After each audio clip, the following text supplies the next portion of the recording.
All right, guys, we are back. Episode 4 of the Bonsai Boys podcast. I am Bo Tillman with. Shuttle Who are Barpo. you? Soda Barpo. Uh, awesome. And yeah, appreciate all the love on the last 3 episodes. We've had Josh on, we've had Eli on, and Kenley. That was a great episode as well. So check those out if you haven't on Spotify, Apple Podcasts, iHeartRadio, and Amazon Music. But we have two awesome guests today. So we'll introduce them in a second. We're going to talk about their run to the Canadian Club's Gold, and then their journey on TC and building Hardest Foam as it is today, and then talk about maybe they'll give us some nuggets on what their strategy is leading up into Worlds. But without further ado, we have two guys, captains of Hardest Foam and superstars on Team Canada. Um, and just like I've loved playing against these guys. They're hard as hell to play against. But yeah, I mean, two absolute demons on the court and leaders in Canada for sure. But And they're handsome. and they're They're handsome. handsome. I think we And have questions about they that were my later no on. love teammates too. Shout out Byron and Oh Chris for yeah, giving me a chance at API. yeah. And Malaysia. That I was think insane. I think that's one of my favorite jerseys of all time. Actually, are No those no love. love Yeah, jerseys? Those are Lou hard. designed it with somebody else. I can't remember. All right, well, let's get them in here though. But we have Byron Wong and we have Chris Vallance. Welcome, boys. Thank you. Byron Wang. Chris Valance. Ryan Wayne. I like that. That's not going to confuse the Americans at all. We already get confused a lot. It's fine. That's fair. How are you guys doing today? Pretty good. Lagging. Yeah, it's nice to be on here. Thanks for having us. Yeah, absolutely, man. Definitely were requested. We put out some polls after clubs and we were like, who should we have on? And you guys came up a lot. Kenley came up a lot, so we had to have Kenley on. And then since you guys won clubs, we definitely wanted to talk to you guys about your guys' run at clubs. So and other things. But for those people who don't know who you guys are, give a quick intro. Who are you guys? How long have you been playing? And who do you play for? Chris? You can go first, Byron. Okay, all right. Yeah, I can't even tell you when I started playing. It was a long time ago. And we started playing like a totally different style of dodgeball. And we picked this up maybe like 7 years ago playing like WDBF. We had a bunch of these like Team Canada guys show up to a tournament that we always play in. And they convinced us to give this one a go. So since then, like all of our efforts have been focused on trying to win nationals and worlds. And we finally got one of those this past year. So Hell yeah. yeah. Okay, Byron, how long have you been playing? Yes, your turn. Yeah, I had to like trace it back. Playing dodgeball, I think I started back in 2008, so way back when, and this is when we played our local leagues. We played for Vancouver Dodgeball League, and it's the 8.25 style. So been playing that for a while, but like as Chris said, I don't think it was until maybe like 2017, 2018 where we actually discovered the 7-inch style. So it's kind of like two different journeys I feel like we've been on. One in our local leagues, and I think more recently the 7-inch was kind of in 2018. So yeah, play for Hardest Foam. I think most of you guys know, and just as Chris said, it's been a bit of a journey to get to where we are. Yeah, definitely. So I think I think it's 8.25 foam. I think that's the ball type that I started with when I first started playing like rec leagues. Do you guys have a preference? Do you like 7-inch more? Or do you like the big foam more? Well, now we can say, well, I can say I love the 7-inch a lot more. But I think when we first transitioned to 7-inch, it felt a lot more slow. Because I don't know if you played like an 8.25 style, like up here. It's just kind of chaos. There's like action all the time. It's insane. You're often, not just holding onto a ball for a period of time. So you're constantly throwing it. So there's a lot of action. So going from that to 7-inch was a big adjustment. It felt a lot slower, but as we got into it, there's a lot more tactics. There's a lot more, I'd say, like athleticism and strategy, which I grew to love. Yeah. Yeah, definitely. Yeah, Chris, would you say that 7-inch is your preferred over big foam, or do you kind of love both? No, I think it's definitely come to the point where I like the WDBF style better. A few years back, we kind of stopped playing the 8.25. It's like if you're going to commit to trying to win a lot, then you got to play it a lot. So we both kind of quit playing 8.25 in favor of more nights of 7-inch. Yeah. Yeah, I've watched the Tournament of Champions on YouTube, and it just seems like it's like a battlefield. It's chaos. It seems fun. I mean, I definitely like to try it once. But yeah, like every ball has its own burden timer.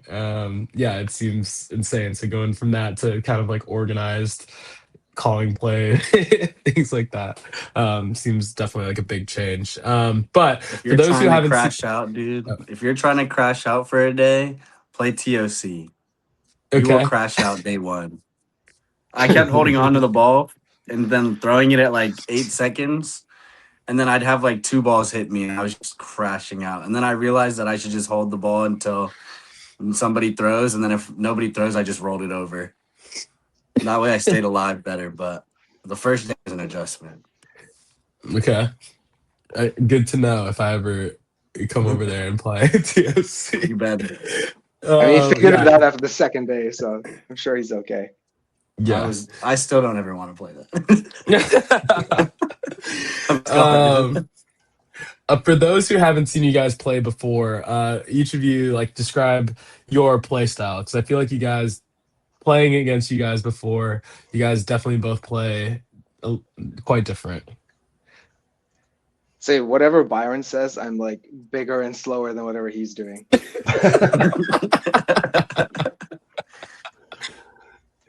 Yeah, I don't know. Like I like to think that I'm kind of a Swiss Army knife, like just versatile. If you want me to play corner, I'll play corner. Without a ball, I'll play without a ball. Go offense in the middle. I think I can kind of do it all. So yeah, wherever to kind of fit in, I think that's kind of my style. Fair, whatever the team needs. What about you, Chris? I'd like to think the same thing too. Like if the team has better throwers than me, then I'll take a backseat to that kind of thing. And if they want me to throw, I would throw. But I'm happy to be in the middle and dodge or go for catches. Yeah, I think we're pretty similar in that sense. Yeah. I feel like whenever I've watched you guys or played against you guys move around the court. Like you're never always stationed in one spot, and you guys are doing a bunch of different things. So I'd say you guys are both definitely Swiss Army knives for sure. And then last question before Shota gets into clubs. How did you guys get to the team you guys are on now, the Hardest Foam? Did you guys always play for them, or do you play for other teams before that? Yeah, it was kind of a weird thing. Like we were all like our whole team was like all on different 8.25 teams, so we kind of just took people from each team and jammed them all together. And at the time, like a lot of us weren't even really friends. We were just like dodgeball competitors. And then after going to our first national tournament, we realized you can't just show up and like win hungover the next day. It was kind of hard. And I think on that moment forward, we became like quite good friends after that tournament. And we talked about like, well, are we here to win or are we here to just have fun? And that really changed like the direction of the team. Right on, right on. Byron, did you always play with Chris, or did you have your own journey to Hardest Foam where you're at now? No, I played. So I think out of all the guys I played with Hardest Foam, I think Chris was the only player that I actually played on a 8.25 team with. So I think the transition was pretty seamless. I was actually the 8th or ninth man, so I was kind of a late addition to this team. But when they were kind of talking about it, I think they just thought it was a good idea to just attend the provincials and see what happens. But it's pretty cool how the team came together, because it was just a bunch of actually a lot of baseball players. So I think the transition to 7-inch was pretty easy in that sense. So we can throw a ball, but we couldn't stay alive for the life of us, which we started to figure out later on. But we had at least the raw tools to work with, which I think is kind of the identity of our team. We also threw all the balls away too. That was our starting point. I was like, I thought they all had 10 seconds. So we just gave them up every time. That's funny. So I would say like hardest foam, you guys have a lot of baseball players on your team. So did both of you play baseball? I know Byron mentioned that you played baseball growing up. Chris, did you also play? Yeah, just not as good. It was, I played till I was probably about grade 7. And then basically like the field went from being right in front of my house to like a 10-minute drive away. And my mom's like, "You're done with baseball. That's enough baseball." So I played a lot of other sports growing up. Like I played a lot of volleyball and basketball. So that was my thing. Okay. And sort of just, phased out of baseball there. That's fair. And then Byron, what positions did you play in baseball? I was mainly outfield. Couldn't play anywhere else. Couldn't pitch. Couldn't field an infield ball. Although I wish I could. They never had the hands for it. So I was always an outfielder. Yeah, I could track a ball. Yeah. Nice. That makes sense. Cool. Yeah, Shoto, do you want to run through the run at clubs? Yeah, let's go through it. Congratulations, first of all, you two. Very happy for you guys. Thank you. I was so excited to see you guys in the finals against Mavs and then to rewatch it. We were at camp, so we couldn't watch it live, but yeah, it was a very good match. I was fanboying over Chris a lot, not gonna lie. Crazy. It was really cool. He was bullying kids out there. Great time. But let's run through round robin. I don't know if this is the schedule y'all had, but it says that you guys tied aces. Do you want to talk a little bit about that? It was 7-7, so 14 games is a lot of games. Yeah. I could talk about it. So aces, I think they're like Manitoba 3 or 4. They were definitely not a team that we slept on. They have decent players on the team. It was like the first game of the morning. I'm not going to make an excuse out of it. It was pretty early for us, but I think we just didn't come ready to play. And actually, at the end of the game, we're actually down. I don't know what the 7-7, right? You're saying? So I think it was like 7-5 at the end of the game. So we're not playing good. We're down 7-5. I think a minute 30 seconds left, and so we had to like finish that game, win that game to actually push it into overtime to try to tie it. And yeah, we were able to play quick, got it down to like 1v, I think with like 5 seconds left. And I still remember this play because it was Chris and someone else on our team, and the other guy had I think like 2 balls to block with, and we had to make that kill with like a few seconds left, and Chris was able to get him just to give us a chance to tie it up. So that was a pretty sick game. I'm still waiting for that video to come out. But it was a tough start for the tournament, but it's also the way that we ended was nice and how we were able to actually get it back to a tie. But definitely not an ideal start to our tournament for sure. Definitely a wake-up call. You get there and you're like, oh gosh, these kids can play. I think Aces has a lot of younger guys, right? Yeah. If I'm not mistaken. Yeah. Totally. They got a lot of young up-and-comers. Yeah. You guys were probably like, what, 15 years older than them? At least. Yeah. Something like that. They just had more energy. They were more awake. All right. And then it says right here that you played Vendetta 11-4. You guys already know Vendetta. Play them a lot. I'm sure it was pretty much the same game plan you always have for them. You want to talk about that a little bit, Chris? Sure. I mean, we play with them fairly often, so we have a lot of the same kind of game. They're really good catchers, and they like to pre-counter a lot. So as long as we don't throw a lot of catches and don't let them pre-counter us, like we're usually in a good spot. We have a really deep roster, and I think those guys, they had to play with like a lot less players than they're used to. They were missing a couple people. So yeah, we felt like we were in a good spot to start that game.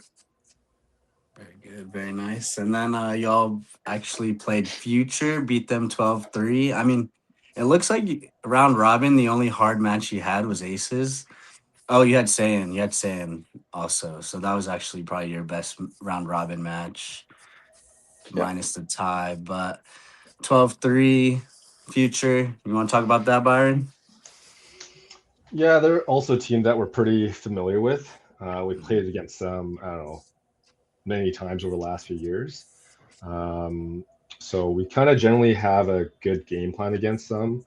I feel like mentally we have a kind of upper hand with them. I think just in the past, like we've just played them really well, and I think as soon as we usually get a lead on them, it's usually generally hard for them to come back. But yeah, we knew kind of their main guys to get. I think we picked on Bader a lot that game. And I think also their roster is a little bit different this year. They don't have Nigel. They don't have Foley. So or Mike Koo. Yeah. Oh, Mike Koo. Yeah, that's right. So their roster construction's a bit different. So fair. Lost some key players. Yeah. That makes sense.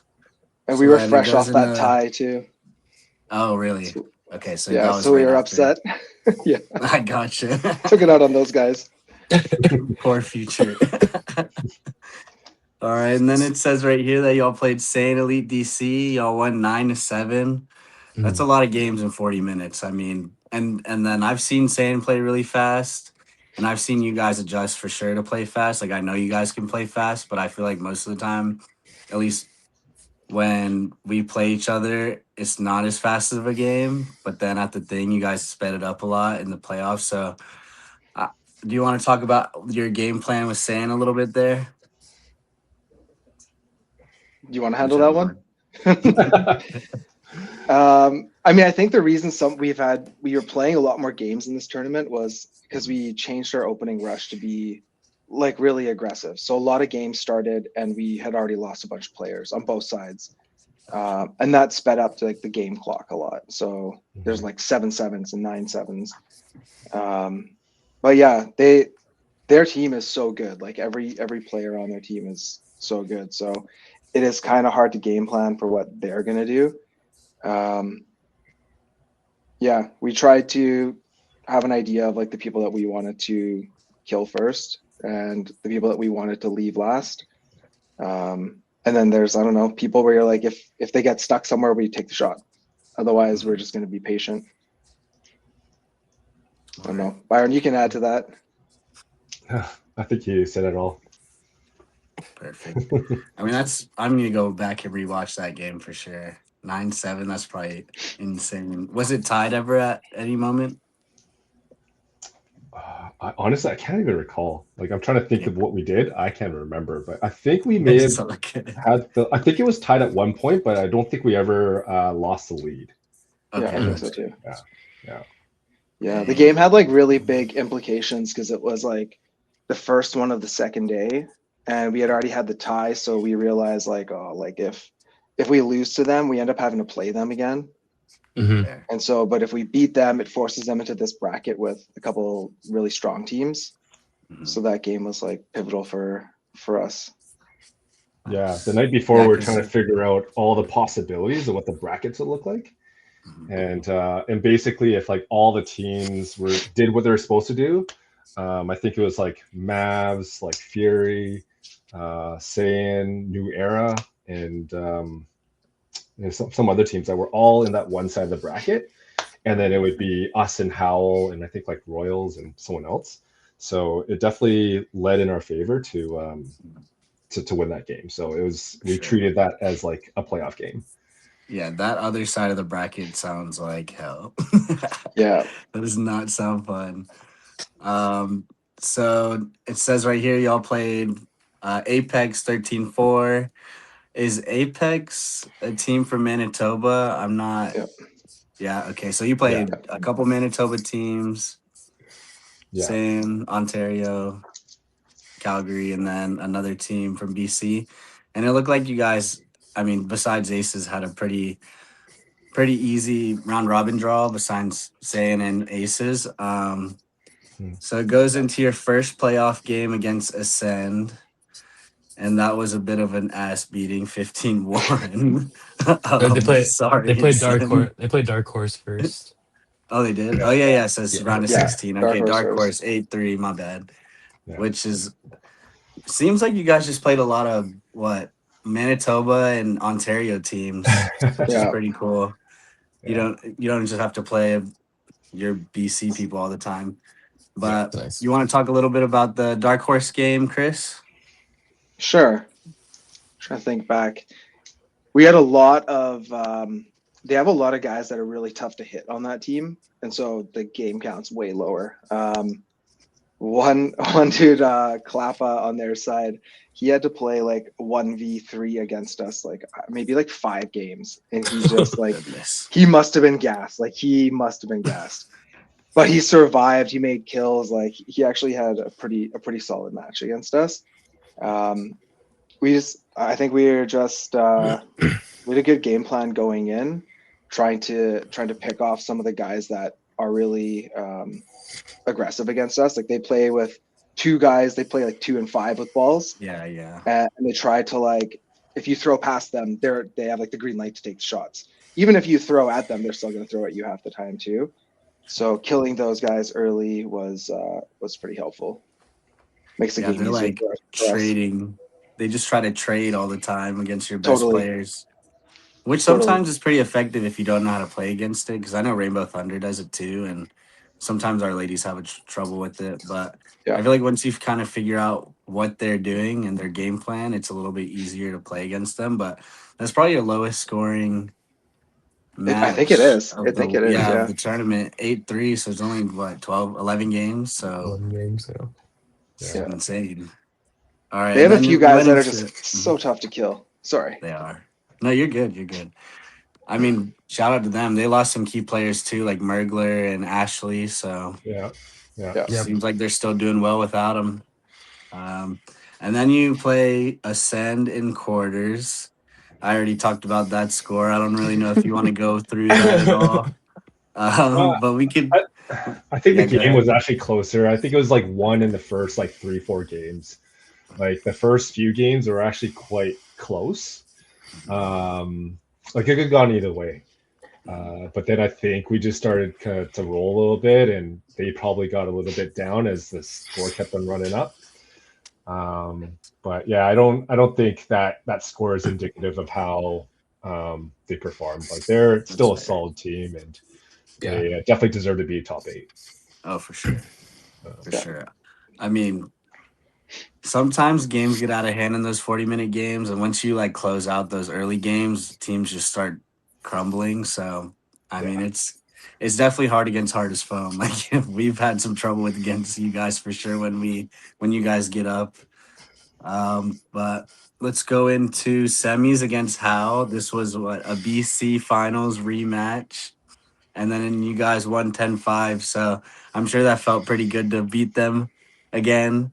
I don't even know if you guys would call it a rivalry just yet, just because normally you guys do beat them.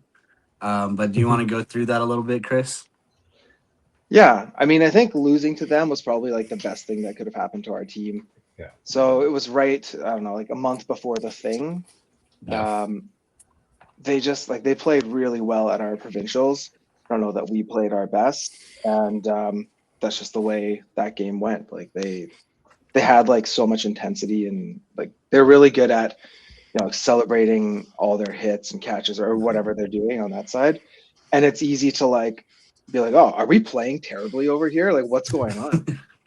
And yeah, they kind of like took it to us at provincial. So it was really nice for us to like lose there and then play particularly well at the thing, and then just go into this nationals with I don't know, a more positive note. So getting to play them again, it was good. I don't know what you call it, retribution, revenge, whatever it is. Yeah. But they still played good. Like I know 10-5 or whatever you said the score was, like that doesn't sound close, but the match was close. Like Yeah, for sure. it was probably like 5-5 at one point or 4-4 at one point. Yeah. So and they didn't have Zion too. He was injured at that point. yeah, Oh, So really? that was a big loss. Yeah, that's a huge piece of their team. and they only have so many pieces. Like they ran with like 8 guys, I think, the whole tournament. Dang, that's tough. Jeez. Yeah. A lot of 40-minute games for 8 guys. Yeah, And the way and they play like too, they play like a really I don't know, aggressive style of dodgeball. It's like it eats away at your energy for sure. We're slow. We take our fast-paced. time. Yeah. It's very like TOC, but 7-inch, I would say. Yeah. Like they just throw the ball a lot and they run at you and they just get in your face. And they take the right trades most of the time when I keep watching them. Yeah. And then like they have like their guys like the Zion Eberts. and Ebert. Ebert. They just Yeah. do really well at like getting their offense going. So Yeah. surprised at the score, but not surprised that you guys won. Hardest Foam is on a roll at this point. I mean, that was the semis, and then we go into the finals. Now that game was a banger. I really enjoyed watching that game. Chris went insane. But I guess before we get into the finals, who would you say was like the MVP of round robin and like the MVP up to this point on your team? Maybe It's hard to Sam? say. Yeah. I'd probably give it to Sam. I feel like he doesn't get enough recognition. Like the guy ran every opening rush. He really didn't get that many breaks. Yeah. I don't know. There's a lot of guys. Like it was actually kind of nice to have everyone play really well during the round robin. I don't know, Byron, you can have a different answer. I'm not sure what you think. No, I agree. Like we had 11 guys, and for like a 3-day tournament like this, we needed like every single player. We've learned it the hard way in the past few years, and that by day 3 we're all like just running on fumes. So having like 11 players was huge. And yeah, I would agree. Sam was falling out all weekend. He's the reason why we like won a lot of the opening rush. And this guy's just got a huge tank. Like he's never tired. The only thing that stopped him from playing was like a bloody nose one game. I think it was against Howell. No. Was it Howell or Sayin? But he was off for a few games, and I think in those 3 games we may have like lost 2 or 3 of them. Oh no! So yeah, it was a huge loss. You realize how essential he is on the rush. Oh yeah. And I think he came back with like a cotton ball up in one of his nose. I'm ready to play again. Yeah, he does a lot of like, I would say Sam does a lot of the dirty work for you guys. Like 100%. Like when you guys want to survive, like you just give the ball to Sam, and Sam like he's like kind of a rat, but kind of not a rat because he can stay alive really well. And then sometimes if you ignore him, he'll just kill you. Yeah. Like Sam's like very hard to play in my opinion because he can catch, he can move well. Like he is like almost like a 5-tool player in my opinion. Or I don't know how many tools we have in dodgeball, but I would say I guess 4-tool player. And then I guess we go straight into this finals game. It was going back and forth a lot of the time, and then Chris had some big moments. I mean, a lot of you guys had some big moments, and you played really well together. And then I did realize that you guys were doing a lot more on the rush than you normally do. I felt like that was a really good adjustment for you guys as a team. Is there just one of you guys want to talk about that? Or the team? I guess we have to give credit to Jordan because he brought this idea to us and said they had a lot of success with it because he also plays on Misfits. And he was kind of explaining that like teams just don't know how to respond to like such an aggressive opening. And like it's kind of true. Like we are just like we'll step right to the line and like make sure we throw the ball. And it's really hard to adjust without just going to like a safe 3-ball thing. That's fair. Yeah, Sam puts a lot of pressure on those guys for sure. Yeah. I think whenever, at least on outs. Sorry, go ahead. Oh no, I was gonna say it almost like crushed our team because when we first started doing this, it was in our provincial match against Howell, and we ended up losing that game. And so there's a lot of like internal conflict of how that rush was working out. But when we rewatched the video, like there's a lot of good things that came out of it, and I think it really worked during national run. I think we often either came up on top with players or like even at least. So yeah, it really worked out. And we never thought our team would be a type of team that would be aggressive like that on a rush, but it as Chris said, like a lot of people didn't have answers to it. Fair. I mean, you guys do a really good job at hitting people. Like I would say one of your best attributes as a team is just your accuracy. Like you guys all have really great arms. We rarely ever like want to get to the line in front of you guys because we know if we get too close, you'll just hit us. Especially Bo. Bo will just die immediately. No, I'm just kidding. I will die. Low blow, my bad. But I was impressed at your rush style this tournament for sure, because like you guys would just step in your throws, and most of the time you would just hit them, and then you guys also have really good hands. Like I would say your team as in general, like almost everybody can catch. Especially Solberg. That guy's my father. Airbud, shout out Airbud. We got his jersey on. Let's go. Do you guys want to talk a little bit about your game plan going into the finals? It felt like as soon as the game started, all the game plan went out the window. But a lot of it was like, trying to remove like their like big threats from the court, and a lot of that happened on the opening rush. Like Murray and Jeff have like really accurate, like scary throws, and to have them off the court early meant like our team's survival gets better. That's like obviously our team's probably our biggest weakness, right? We were trying to not commit too close to the line a lot and throw from a little bit deeper, and then try to catch them as they chase us back.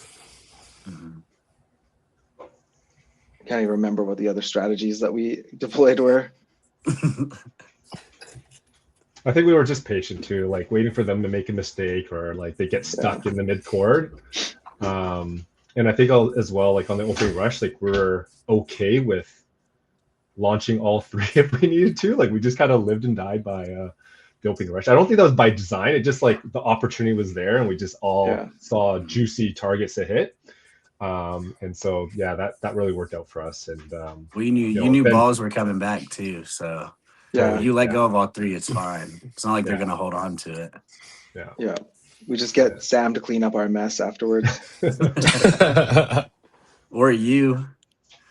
I don't know about that. You had some good 1Vs. But I was surprised to see Merg was on the rush for them. I was a little confused at why he was taking the pitch so much, because I was like if I'm you guys, like I'm just licking my lips. I'm like, oh, we get to like almost essentially get a free trade or a free out on the rush, just because like when you get that close to people, you know people are gonna die, and like if that's one of your prio targets, that's like almost going into your game plan. Vic does a really good job. Coaching those Mavs guys. I'm always confused like how somebody who's never played dodgeball is able to coach guys up like that, but he does an amazing job. I mean, they've won clubs a few times, and he always is very like, I mean, whenever I watch him coach, he's like always on their asses pretty much. Do you think like, I guess in my opinion, my question is, do you think like having a coach would help your team more, or do you think it'll hurt your team? Man, we thought about this so many times. We definitely have struggled in the past because we didn't have a coach. Well, I can definitely say that we probably lost at different finals because we just didn't have someone to weigh in and make decisions. And it's really tough because you're trying to play and you're trying to coach and you're trying to captain and you're trying to talk about strategy.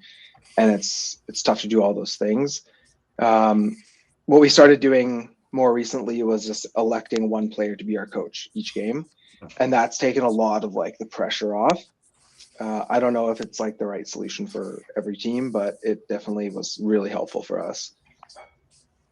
So yes, having a coach would help. Pretty smart.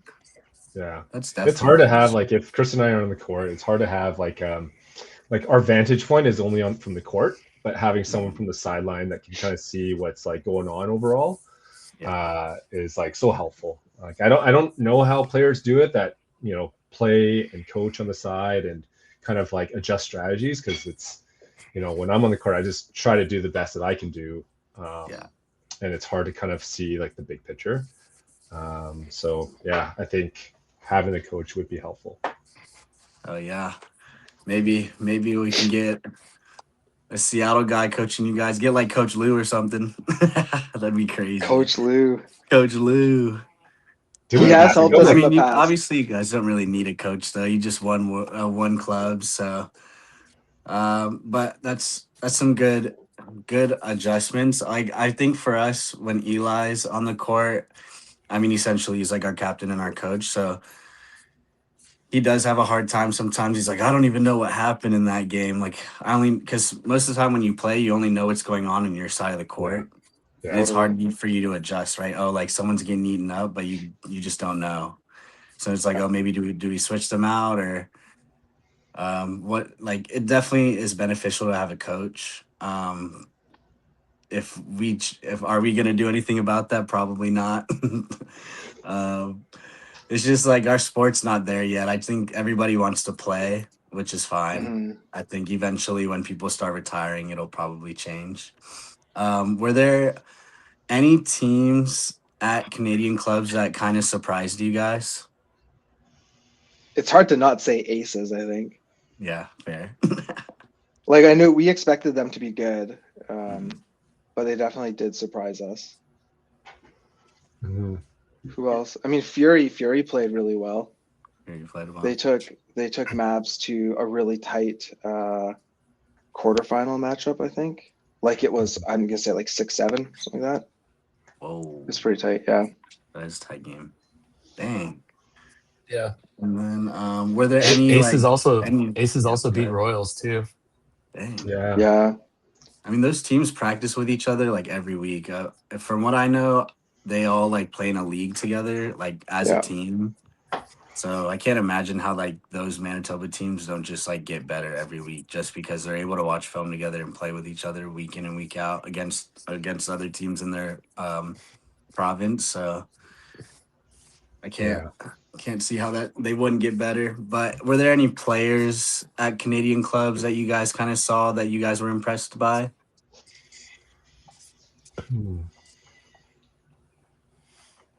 We did a lot of scouting ahead of time, so it's not as surprising. That's fair. I feel like a lot of people might be surprised by Howell, but because we play them so often, like I just think that they're maybe just underappreciated a little bit. Mm-hmm. That's fair. I mean, they've been getting a lot better, probably practicing a lot. They got third at the thing. Yeah. They played well against us. We were just kind of firing on all cylinders, so I think it was kind of hard for any team to kind of compete with us at that tournament. Besides you guys were basically our hardest matchup in the playoffs for sure. If it wasn't for lefty Eli, we wouldn't have even been So able to. Frustrating. So fucking frustrating. Oh god. I'm sorry to bring that up. But I guess we'll go into just like journey on hardest foam in Team Canada with Bo. Yeah, so like how did you guys how was hardest foam first created in general? I feel like you guys kind of touched on it, but like, and then how did you guys come up with the name hardest foam? I don't know the answer to that second question. Okay. Yeah, we kind of formed just as like a bunch of guys that played a different style of dodgeball and wanted to just try this style. And I don't know, we kind of kept at it. A lot of people had the same like motivation level, just wanted to win nationals. And yeah, it's been actually a lot of fun. Like it started as like a lot more drinking where we'd have practice and we'd instantly go to the bar after. And then slowly it became like more and more serious, like less going to the bar and more practice time. And then Yeah. I don't know, adding players was kind of like we would play against someone who would be really good against us, and then we would just add that guy to our team instead of figuring out how to beat them. So we added Brandon Willier because he was Yeah. destroying us. And then the next person we added was Patrick because he was Sam. on Cerberus. Oh yeah, Sam before Willier. Yeah. Yeah. So we just kept on adding pieces like to try to, fill what we thought we needed, but also just destroy the best player on another team and bring him onto ours. You're making a BC super team. Yeah. That's fair. I mean, yeah, I guess like the BC team for provincials was basically you guys.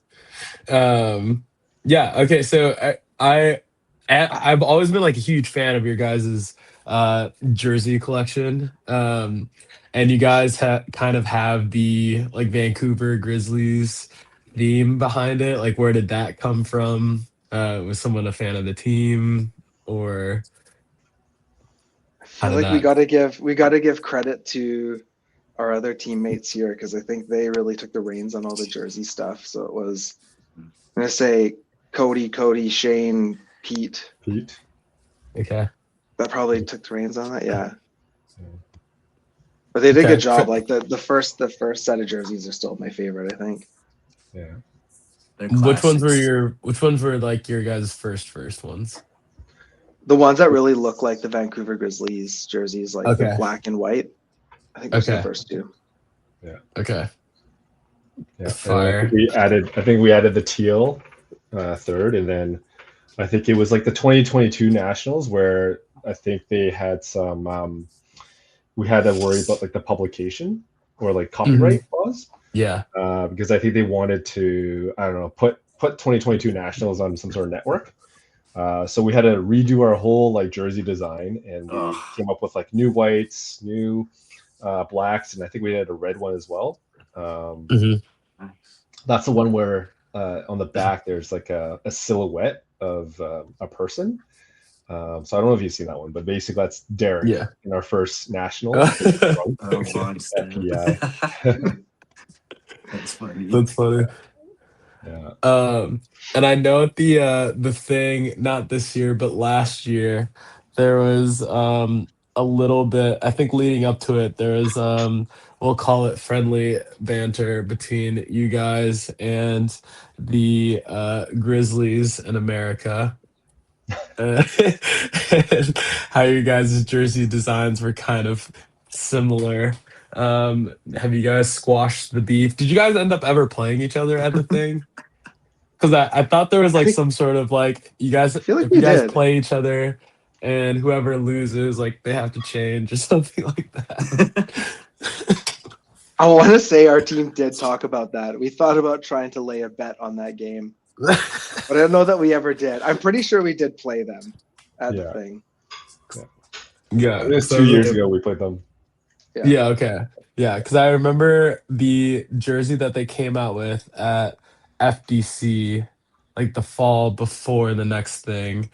Some of you guys were commenting on one of the Grizzlies posts about like, oh, like the sick design or something like that. We thought it was hilarious. Sounds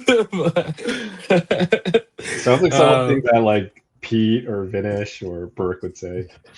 it might have been those three actually that we're commenting on. I think it was like Dan Allport's picture, like poor Dan. I think he was like wearing the new jersey or something, and they're like, the design looks quite familiar. But that's funny. So you guys just won clubs. Was this your first clubs gold? Yeah, Yeah. it was. I think we've been at this since 2019. So 2019 was PEI, and then there was COVID, and then the first nationals after that was I think 2022. So every year since 2022, I think 2022 we finished second. Then the year after was third, then second, and then last year was fourth. So yeah, that's kind of been our journey. Is we've been close, but not quite there. Nice. So I mean, looking back, it just tastes that much sweeter. I think just knowing how close it is and understanding how hard it is to win makes it, a lot more. I can appreciate like winning this a lot more. So we're gonna definitely soak this up. Yeah, definitely. I mean, I think there's we were saying this about the women's side too, that there's just a ton of parity in Canadian dodgeball between all the clubs. I think it's not like the talent is just all dumped on one or two teams. Because I feel like in Yeah. America, it's kind of like Outsiders, Shred, and then like maybe like two other teams that kind of we see a lot in the finals. But with the in Canada, it really could have been you guys, Mavs, New Era, saying any of the other upstart teams as well. So, and you see by the scores in the playoffs that every round it was really close. Like, so yeah, I think what you guys are doing is really cool. What about like the tier system? Did you guys like that? I did actually. It was pretty cool to play like closer round robin games, like tighter round robin games, rather than having ones where it was like you kind of knew before the game started you might be just rolling this team. Mhm. And it's probably not very fun for us, and it's probably not very fun for them. And you eliminate all that. And then when you're watching like tier two play and all the games are really tight, like these games are actually pretty fun to watch too. And I think it was a pretty successful like tiering system. Even though I didn't agree with it when we started this conversation, I'm happy to be wrong. Yeah.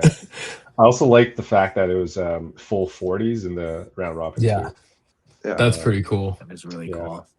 Because like anything can happen within a 10-minute half game, right? You get a lucky catch or whatever it might be. Like any team can kind of beat anyone, but like a full 40, there's like momentum swings that you got to deal with and like adjustments that you got to make. So I definitely appreciate that. Yeah, and you have time to implement those adjustments whenever you have those. I feel like you have a 20-minute game or a 24-minute round robin game. It's kind of just like you kind of just go and see what happens really, and then you adjust for playoffs when you see them Mhm. again. Yeah. Um, so no, I'm glad that you guys like that. I feel like Shota we did with like the Elite Eight, like we had that, and then there is the teams that weren't in the Elite Eight that could play into the Elite Eight, Yeah, or I like the think Elite 12 or whatever for I the think upper what they should bracket. do for USA is kind of like, I mean, I've always said this, like Canada kind of has like clubs down, like you guys kind of have like dodgeball tournaments down for the most part. So I would say like try to copy Canadian dodgeball as much as possible or as best as possible. So like maybe next year they do like less rounds, more competitive, like I guess like a tier one, tier two kind of situation. That would be really cool to see. So less rounds, a tier situation, and then like maybe 40-minute round or playoff games. I know we're doing 30 now, but if we do a tier system, hopefully we could do like 40-minute games. But basically, whatever you guys are doing, I would love to do. Yes, I'm You jealous can move of here, Canadian dodgeball. ah, Would it's would cold up here. regionals work for you guys? Like if you guys had like I don't know quadrants We and used you to Maybe guys do I had know they that. used to do that in the past. Me and Bo didn't really play during that time. No. I just think the problem is like we're kind of too spread out that like there isn't really like in Texas, I know there's only like two teams. So then they would have to be combined into like the South, and the South really only has like three or four teams. So there isn't like a like there wouldn't like how many teams from the South would make it to the tier one, right? Like we can't really do that. I don't think it would be very confusing. I think just like maybe having like a tier two tournament to see if you play in tier one. I mean, I could see that working, but I have no idea like what we could do for that to happen because you guys have provinces and stuff. yeah. Yeah, I think you just got to um, start. Just got to start and do it. Like and then figure out adjust. who's tier one and who's tier two. And maybe the first year it might suck for some teams, but the next year it should be better. Yeah, you get Yeah. relegated and stuff. Yeah. like soccer. Yeah, we lost a lot of teams this year. I think BC lost 3 teams to Oh, relegation. dang. No. Yeah.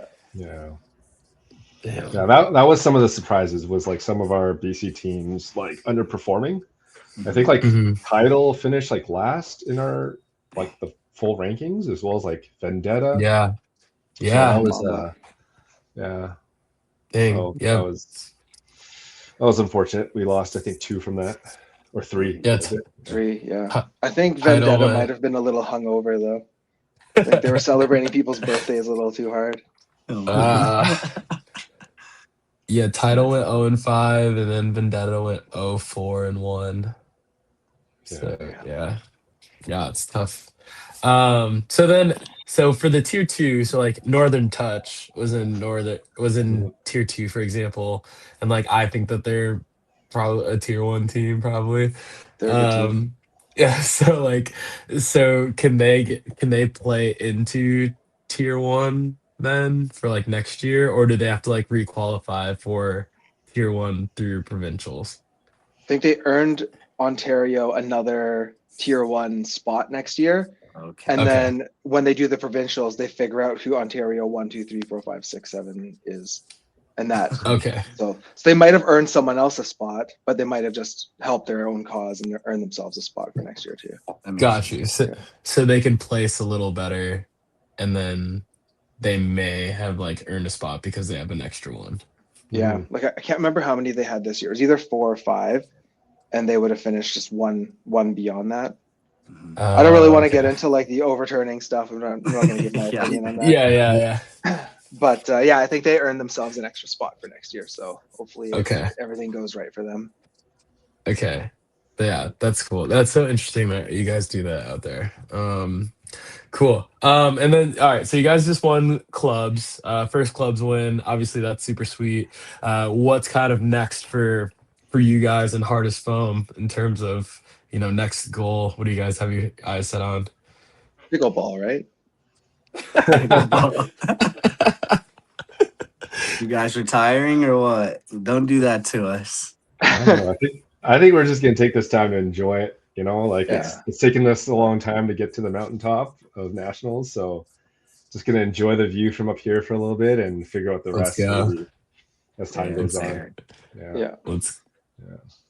Let's go. Yeah. And just and focus on Team Canada stuff for the time being. Yeah. For sure. Yeah. For sure. So you guys don't have anything as a club then again for the rest of the year, right? I don't think so. Not unless we join a random tournament. Okay. Yeah. Yeah. Okay. Cool. All right. So moving on to TC. When did you guys first make Team Canada? Like, how long ago was that? 2022, I think. Okay, the Edmonton.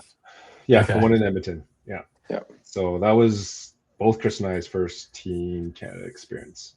So Okay.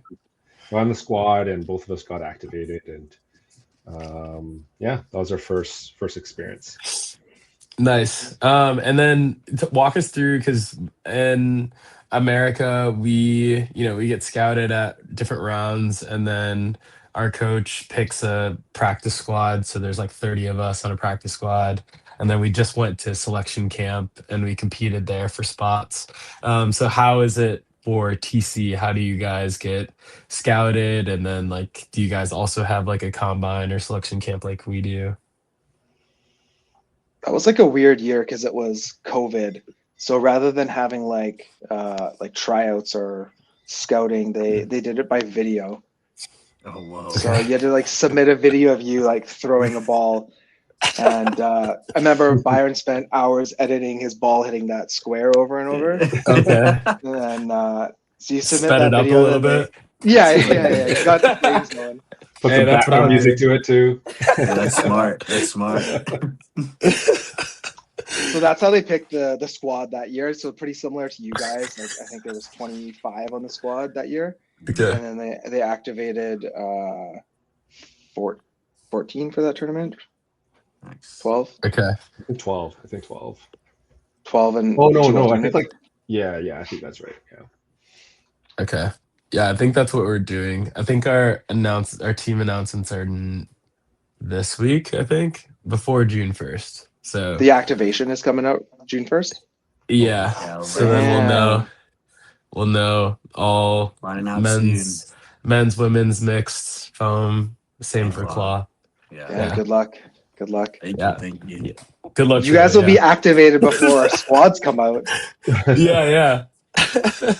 So do you guys so for your squads, basically that's like your practice squad, and then that squad will go, you guys will have like some training camps, and then you'll have Yeah. activations after that. Yeah. Okay. Yeah. I think like each squad has, I think they make their announcement soon. I think people are starting to get notified if they're on like the initial 24 or I don't know, 30. And then I think it'll be like mixed men's and women's are all separate. Okay. And then each of them will have their own training camps. I think there's going to be maybe 3 or 4. So they'll practice together over the course of the weekend. And then I think maybe after the 3rd or 4th training camp, activations will be announced, which I think that's like, I don't know, between September, October, I think.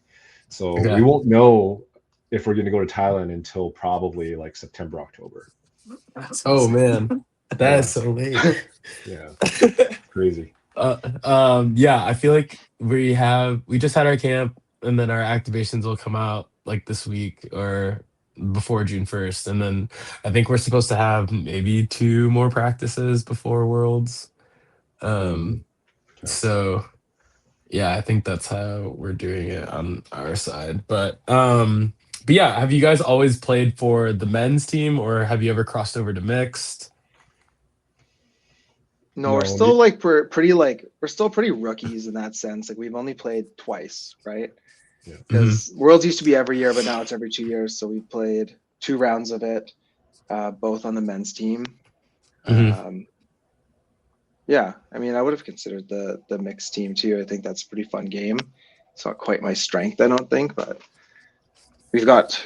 I think some of our teammates are really good mixed candidates because they just their arms never get tired. They throw from the back. Yeah, good catchers. Burke. Burke. Dude, mix god. Yeah, he's Yeah, insane. he kind of is, eh? He's a mixed It's god. frustrating. I think It's frustrating. we played you guys in that like local Surrey tournament, and in our last game we were tied, and Burke literally got all 6 outs, and I was like, From the back line.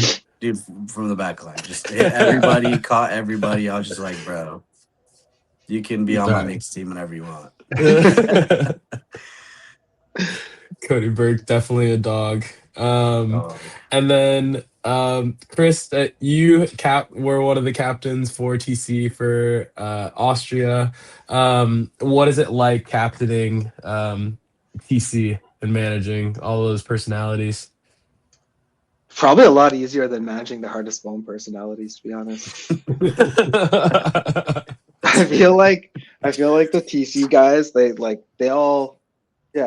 all pretty I don't know what the word is. They're just all like pointed in the same direction, I guess. Like everyone wants the same thing. And maybe like expectations have been set better there. So it's a little bit easier to be a captain on that team. Like there's very little misbehaving and stuff like that we have to deal with. And infighting. Nice. People don't know each other well enough to yell at each other on that team, I feel like. Nice. Not yet. That's good. Not yet.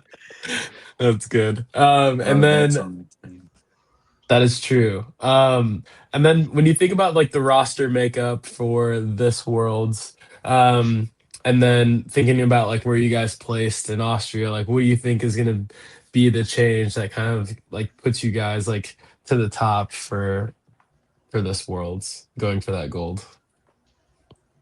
I mean, we've got some pretty good young talent coming up. Shota, I know you played against Ashley at that last kickoff tournament, I think it was. And then I guess you guys both played him at the thing. Yeah. So he's solid. Man, he gets better. Like every time I see him, he's like better than the last time I saw him. So yeah, I get that. I think he's a big part. His biggest downfall is trying to catch too much, I would say. Everything. because Once he he plays gets on one. new era. Like You're the one new to era talk, strat though. is just like square up and try to catch. And I'm like, bro, if you just stayed alive a little bit better, Yeah. you would have so much more impact on the game. Yeah. But he's so young Chris, still, so he's Yeah, got a lot true, of time to true. figure that out. Yeah. For sure, for sure. Chris, you are right. Showed it as one to talk though. Yeah, guys squaring up for everything. Once Hey, I Showed don't gets care. one. Fuck it. I have We Eli always on my tell team. I'm squaring up for everything. that's true. We also have Kim. Yeah, Yeah, Kim. man, you guys got some good Somebody's catches coming on your back team in. too. We play. We all got like 3 lives on outsiders. Yeah, I played with I saw Ashley. Logan making catches at the thing too. I know. Yeah. Logan's trying to make grabs. I know. Prime Logan's trying to Mantis. I know. Yeah, Logan's been playing crazy this year. I played with Ashley at Quebec Cup last November, I think it was, Nice. right after API.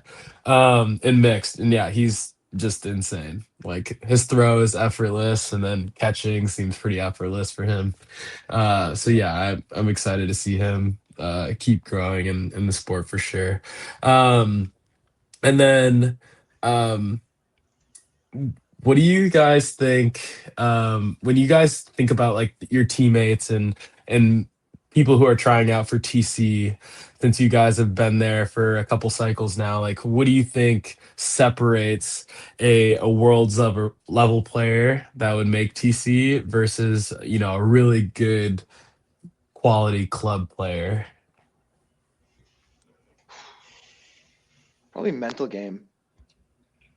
I feel like there's guys that are like far more skilled than myself, and maybe I make it over them mainly because of the decision making and like I don't know mental game that I would have.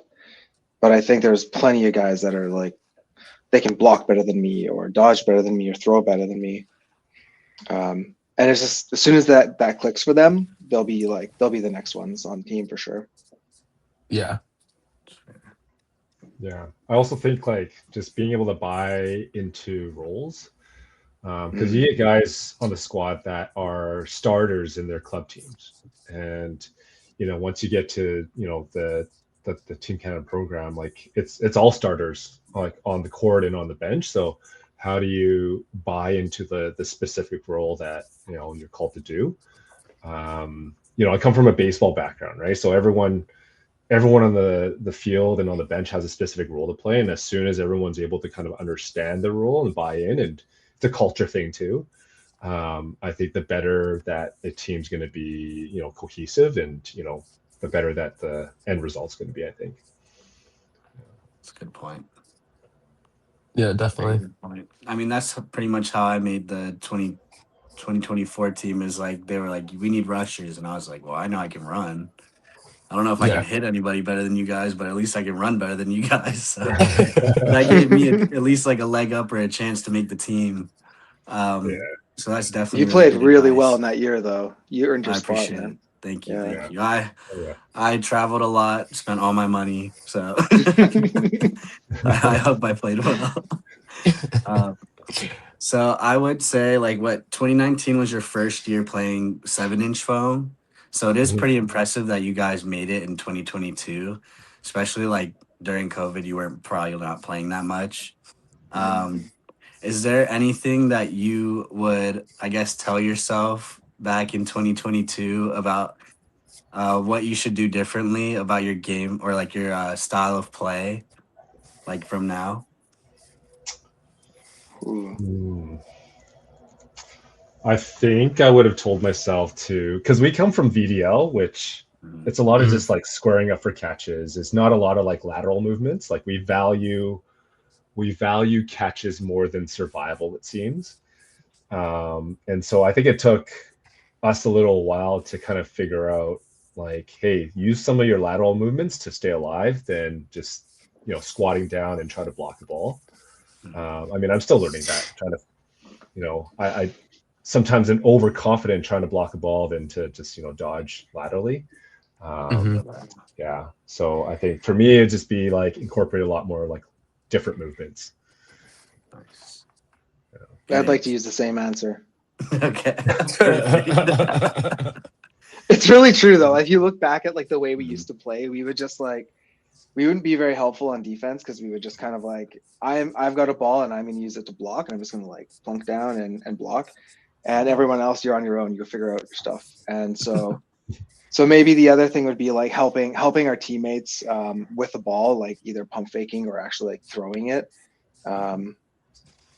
Because yeah, we weren't very good defensively, and I feel like we've improved in that regard. Like maybe giving the ball up to someone who's willing to like be a bit more of a threat rather than just being a blocker. And then everyone else is moving a lot more than they used to. The dirty work. Sam, Sam, Byron, Pat, Shane, those guys do all the dirty work for us. Agreed. Brandon too. Brandon's really good at it. Let Chris and Von Stebby and Willier just we'll chill flop on around the back line and move. Burke.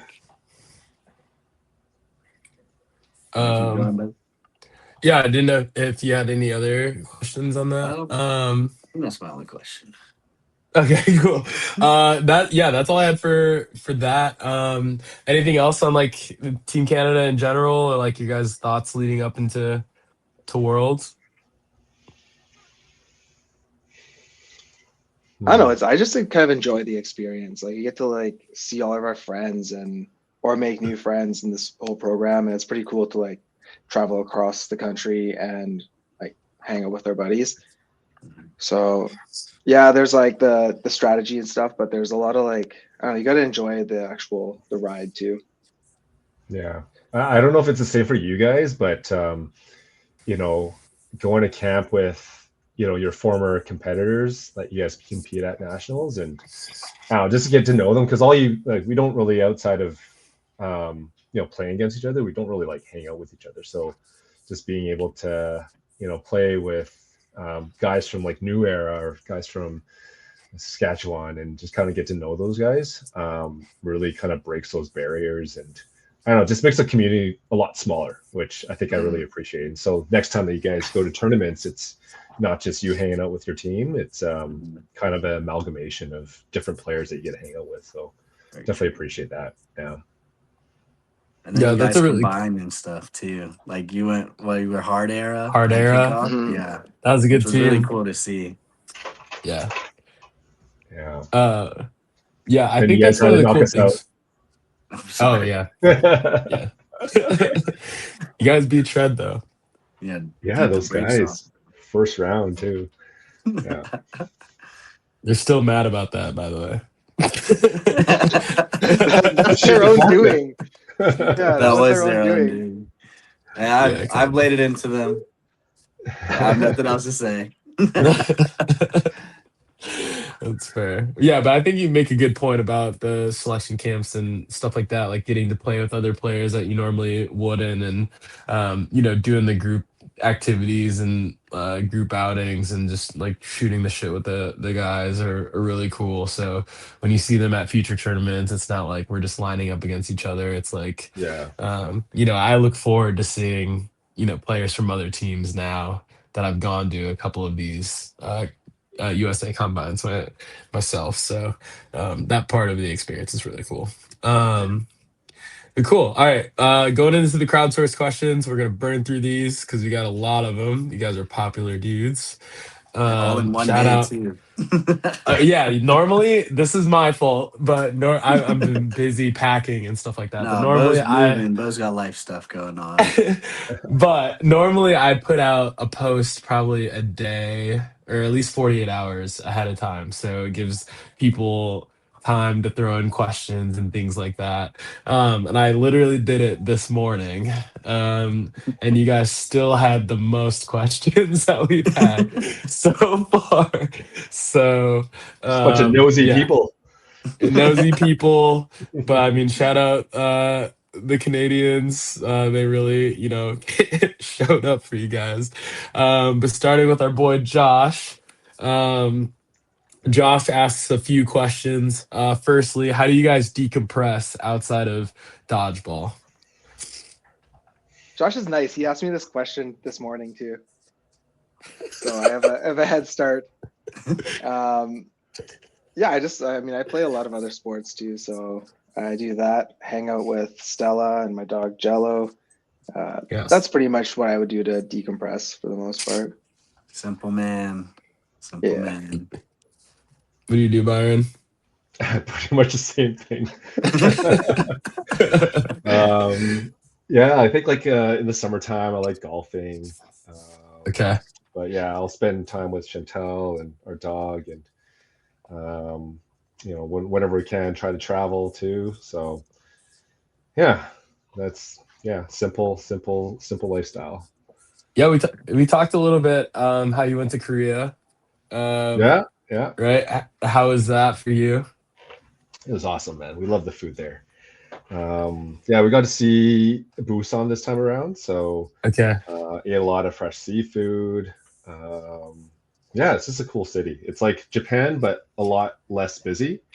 And of course, the food's a lot different. But Yeah. yeah, yeah, it's a fun time. Nice. Yeah, I definitely want to go see. I know my mom and my grandma were trying to. My grandma's, I think she's 86. She's getting there. Um, but she still mall walks with all the other her Korean friend from Nice. Korean church. So she's still doing that, still quite mobile. But yeah, my mom wants to get her and my mom over there one more time because we still have a lot of family over there, so we want to go Cool. see them pretty soon. So, but yeah, growing up, yeah, eating all the Korean food, I'm blessed that I got to grow up around that for sure. Oh yeah, Uh, oh yeah. Um, Josh also asks if you could pick the brain of anyone dead or alive, who would it be and why, and what would you ask? He didn't give me this one ahead of time. This guy. So Byron, you got an answer for that, or? I think sports related would probably It could be be. like whatever you want. Yeah. Sports related. Well, thinking about sports related, it'd probably be maybe Jeter. Oh, cool. Okay. He's just, I don't know. I thought he's to be able to play in New York in front of that market and just be so clutch, and to do it without any like negative publicity in that market is like pretty incredible. That's true. So I don't know. I just like to just pick his brain and have a meal with him.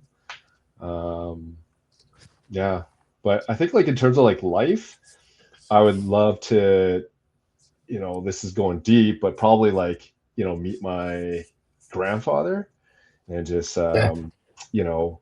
they lived through some like crazy times. So just being able to kind of hear stories, like what they had to go through and, appreciate like where we are today because of what they did. Yeah. I think that would be a really cool conversation. Yeah. Good Yeah. answer. That's a great answer. Chris is gonna be like, Chris. yeah, this. I don't have a good Same one. thing. I'm not gonna top that. Yes, I want to talk to Byron's grandpa too.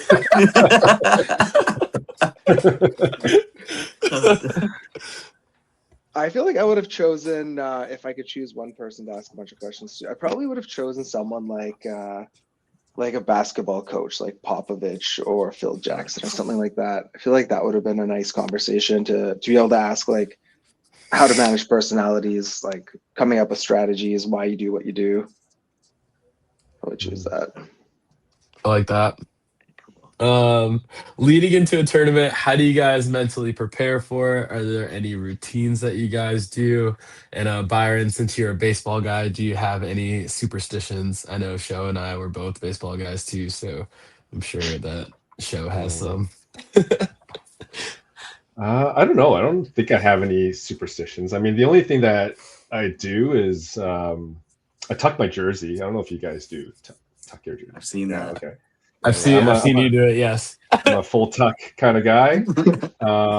we should try that. Yeah, I've gotten some people on board on my team, so it's a thing Okay. now.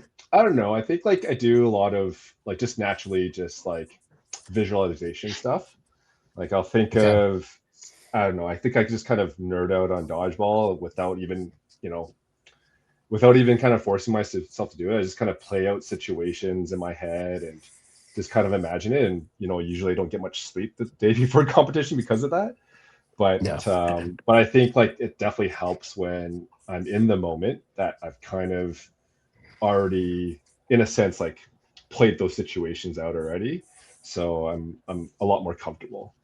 So I think I do that a lot, like not like routinely. It's just kind of I don't know. That's just the way my brain works. Yeah. Makes sense. It's funny because I don't think Byron and I have ever talked about that, but I would say I do a little of that too. Typically, like the day before, the night before, a lot of visualizing. I would say also kind of warm up the same way every time. So try to do the same like routine of warming up my arm so that it's like consistent each game. Very nice. Nice. I know for Uh, me, if good. I play like shit with one of my jerseys, I literally will never wear that jersey again. Yep. Like the first day I threw like 15 catches, and I think I retired that short sleeve jersey. I'm good. I'm never wearing that jersey again. All right. No more short sleeve black cherry No. blossom jersey. That shit is up for trades, fellas. I'm never wearing that. Yeah, you gotta write inside like the tag or something like that. 15 catch day at the thing. Sign it, date it. Yeah. And then lastly, he goes, what is something you wish you could do more of but can't or don't because of the grind or passion for the game? Like for example, I don't play pickup basketball really anymore because I'm scared of because I tore my Achilles in 2023. So I'm scared of playing another sport like flag football or like basketball and then me getting hurt in that. So I can't play dodgeball anymore. So I've like cut back on that. Yeah. I think for me, it'd probably be. I probably like to like both Chris and I like to snowboard. Okay. So usually that season is in the ramp up of our provincials. So usually I just go once a year and that kind of scratches the itch. But I think if I wanted to, like if I really wanted to, I think I'd go up every week if I could. But it's just too high risk. And then I think also just golf. I think if I wasn't like in tournaments every single weekend, I definitely play a lot more golf. Yeah. I think I'd probably pick up golf because I don't golf right now. And these guys are always out having fun on a Friday when I'm stuck at work, and they're like, "Why aren't you golfing with us?" So I'd probably do that. I'd probably like to camp a little bit more, kind of like just being out in the middle of nowhere. Snowboarding's a good answer too. Just not going enough. Nice. What do you guys do for work? I work at a car dealership, Ford dealership. Oh, cool. Okay. Yeah. Hit me up if you want a new truck. Hell yeah. And I'm a financial planner, so I do wealth management and insurance planning. Okay. Very good. I used to work at Car Gurus, so I used to have some dealerships in the Toronto area, I think, that I used to sell to. So Nice. so very familiar with the car industry. Nice. And yeah, I don't, it's, you guys are the master hustlers, so I know I couldn't do that personally. But yeah, I loved that role. Aaron Goodwin asks, he says, Chris, you are one of the most level-headed competitors I've seen. Is it years of experience or maybe external factors? How do you keep yourself composed in high leverage moments, and how important is that to you as a leader? Japanese. Where do I send this guy my money? Yeah, Such a nice question. What do I do? I mean, like the visualizing helps. I feel like at our at our practices, we practice a lot of like scenario stuff. We practice a lot of like 1v3 or 1v2, and we put time Okay. limits on it. So I feel like we're pretty, as a group, like well versed in like a bunch of different scenarios that come up. So like when you're the last person on, like I'd like to think a lot of our teammates do the same thing. They kind of like try to play to their strengths, and yeah, that's all I'm really trying to do out there. That makes sense. Yeah, I feel like both of you guys are two of the best late game players that like I've ever watched or played against. So, is there certain things that you guys look for in those moments? Because I'm always trying to improve my late game, personally. I'm Yeah, just I think looking it's for them that. to make a mistake. Sorry, B, go for it. Yeah, I mean that, and I think on top of what Chris was saying is like, I'll play to our strengths, but also understand like how is it that they want you to play, or how are you going to lose to them, right? What is it that they want you to do to, um, you know, win that 1v or 2v, and not play into that. So if they're wanting to like, rush and rush you down, and basically then you just want to create more space just to not to allow for them to do that. So just trying to figure out like what the other player is trying to do to, come on top and not play into it. So I think that kind of goes into the thinking.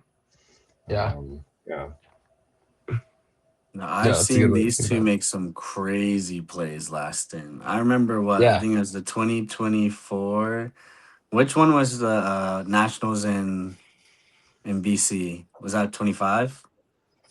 24. I think 24. 24. Oh my gosh. Bro. I was shagging for sand, Yeah, and that one. literally Byron made the craziest catch at the end of that game to save that game. And I was like, I couldn't believe it. I literally couldn't believe it. I was like, in that instant, I was like, all right, if Hardest Foam wins, I'm shagging for them now.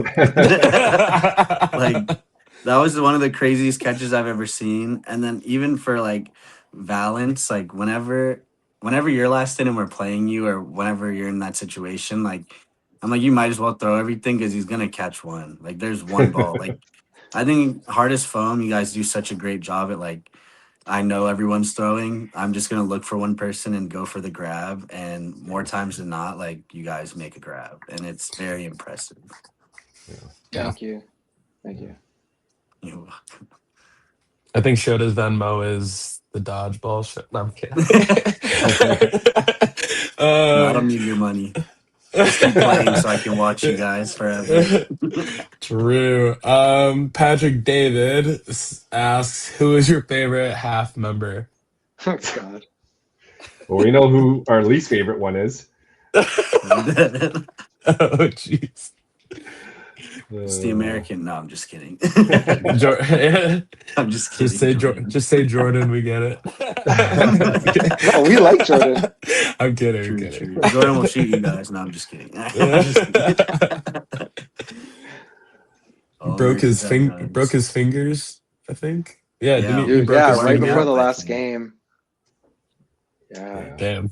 crazy. Yeah. He How still was played. Sorry. What'd you say? He still played through that too. Yeah. Animal. Gamer. What a dog. Can't stop Tape it him. up. Facts. How was Um, playing with Jordan this year? I know he wasn't on y'all's teams last year and he joined this year. Like, how was that adjustment? Was it a pretty easy adjustment, or like how did you Yeah, guys visualize using him? I guess on your team. I feel I he think- made it really easy on us. Yeah. Go ahead, B. Yeah, I think he like fit in pretty seamless.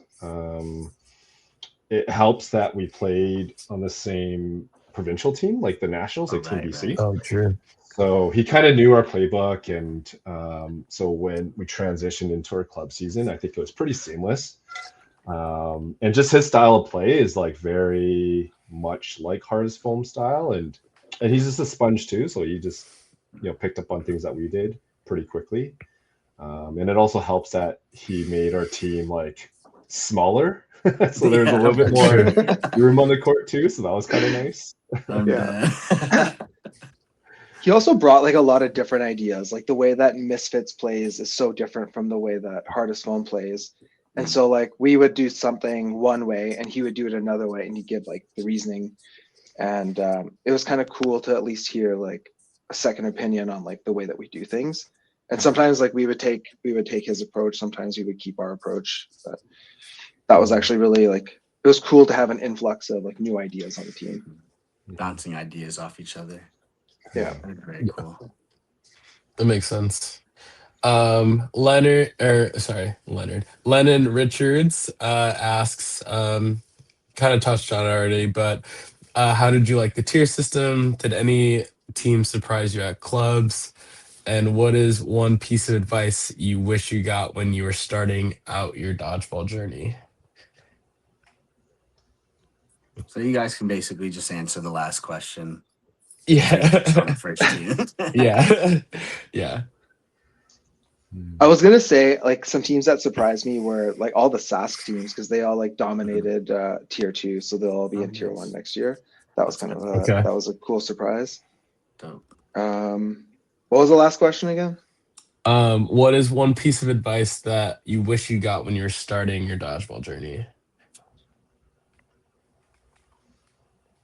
It's probably the same stuff we talked about earlier, where like maybe valuing your life a little bit more instead of going for catches, or like being selective about catches, or yeah, like baiting people into like throwing it at you directly. So like block a few times till they're like, I'm just putting this one on, and then you drop your balls and go for a catch. Mm. Not just always going for the very first one. Mm-hmm. Kind of setting them up. Yeah. Yeah. Makes sense. Playing chess, bro. Any advice you wish you got, Byron? I feel like I've said it already. I think what we've done a little bit better at more recently is kind of playing a little bit more unpredictable dodgeball. I think for a while there we were very like structured, and we were kind of had a certain way of playing. We only went on offense. And you know, when teams kind of pick up on that, it's like pretty easy to play against. So I think just implementing a little bit of unpredictability, being okay with like throwing that fifth ball occasionally, right? So I think that would have been a nice lesson to learn early on. Yeah. That's fair. Yeah, we'll definitely spend that extra ball or extra 2 balls if we can take out a prio. Especially like we're okay going down to 1 ball if we take like one of you 2 out, for example, or if we can get both of you, we're okay going down to 1 ball. And then trying to deal with that afterwards. And then once you're up, you just trade out. It's like Exactly. it's a numbers game. Totally. Yep. Yeah. You're coming with me. I'm gonna get got, but you're coming with me. Let's see. Luke Finder asks, "What are your top 3 favorite jerseys in dodgeball?" If you don't know Luke, he designs a lot of jerseys for Rye and a lot of the American teams. But I have to say, our original HaF, the hardest home with the Grizzly. I think our black ones are just clean. So that's one. You mentioned the No Love. I actually really like the No Love. Like, I think the rendering was like, I was kind of a little bit iffy about it, and until I saw it in person, I was like, oh, these are pretty nice. They're fresh. And just like the significance of that team too, being able to play, you know, with you, Shoda, Lou, Pyong. I was a bot back then. That was your coming out party, man. Yeah, it was. I couldn't believe I was on that team. I was like, what team am I on? Who invited me on what team? I was like, should I even be playing in the playoffs? No way. Dude, you're playing well. Yeah, you were playing really well there. Well, nobody knew who I was, so I was just like hitting people for free. I was like, fuck it. Yeah. Are you catching them too? Yeah. Hand catches. I was so tired. That play, I was so tired. I was like, I'm just gonna go for it. It was so hot there. Yeah, it was ridiculous. I was just playing like however I wanted. I was like, this is too much for me. Can't run. I'm just gonna catch. Oh, those conditions were terrible. Insane. I'd still do it again though. Oh hell yeah! I do it again. Yeah. That was crazy. Yeah. And then Definitely your one of my last jersey. favorite. I do like the future jerseys with like the graffiti and Oh yeah, that one's cool. just I think it's purple and just multicolored. I think that one's pretty cool. Yeah. I'm Nice. trying to think about which ones I really like. I mean, I really like the blue Saiyan jersey. Mm. Sorry if yeah. you can hear my That's dog. She's snoring behind me. Yeah. I mean, I like the outsider jerseys with the cherry blossoms. Mm. Thank you. Oh yeah. Kind of like the goat jersey. I don't know, like the older one with like black and gold. That one's pretty cool. Yeah. R.I.P. Goat. Yeah. Yeah. I wish they I don't know were what the still new around. teams look like, so I don't know their new jerseys. True. That's fair. Everyone's like spread out now. Yeah. All those guys. Oh, I'd add one more. I'd add last year's like Team Canada jersey. I like the Oh black yeah. one. Yeah. Those were sweet. Those are sweet. I really liked those. Let's see. Yomi Yusuf asks if you Hey. had to build the ultimate dodgeball player using skills from different people, who are you picking? So we can go like IQ, arm, Yeah, this is speed, dodging, catching. Yeah. Sure. Yeah. man, it's hard not to use Eli for a lot of those. I agree. Just give him one. We Just give him one. said Eli. Yeah. Oh man. Kind of defeats the purpose if you just choose Eli. Hey. Yeah. You can choose them for one of those. I mean, I'd probably give dodging to like Josh or Moody, Josh or Yomi. Those two guys, they're just like unhittable. I agree. They teleport. Yeah. I'd probably give catching to probably show. Oh, thank you. Yeah. Thank you.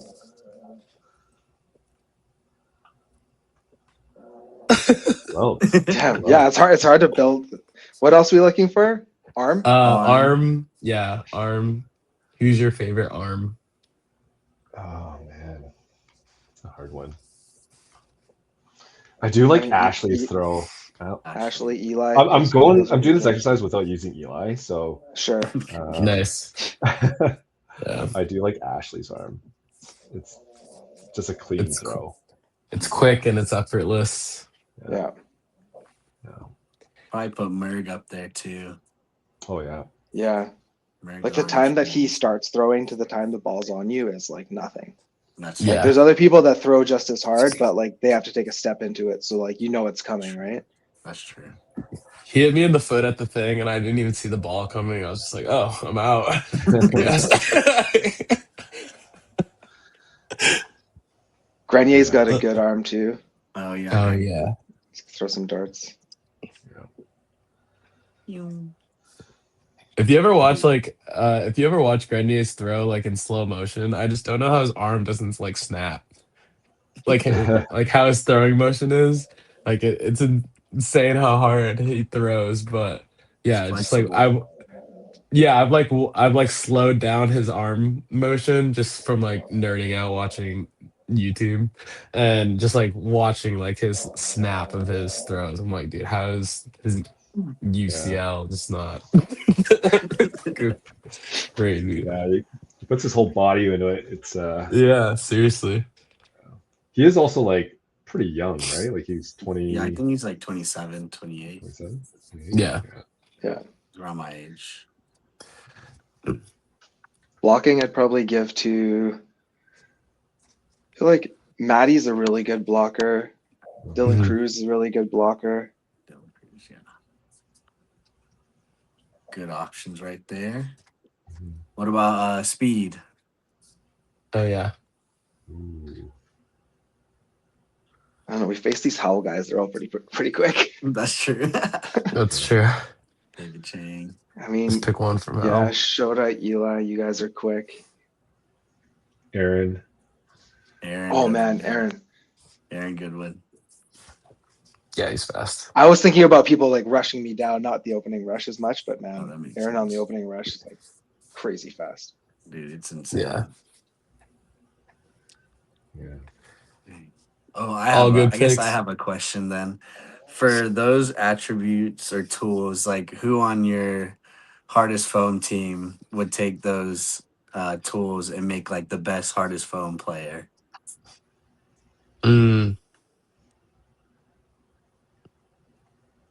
Doing the same question with our team. Yeah, but just Yeah. hardest phone. Ooh.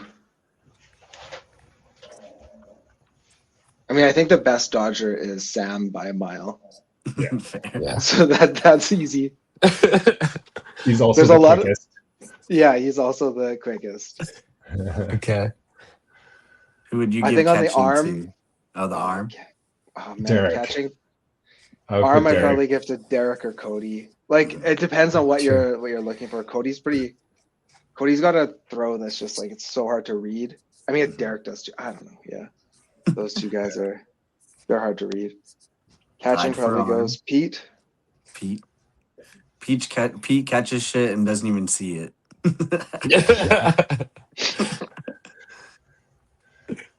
Just sticks to him. Blocking Yeah. blocking might even go to Pete too. Okay. Yeah. What about IQ? Maybe Probably Chris. Patty. Oh, I was excluded. Patty maybe. I think he's pretty smart sometimes. Sometimes. Oh, damn. Nice. Okay.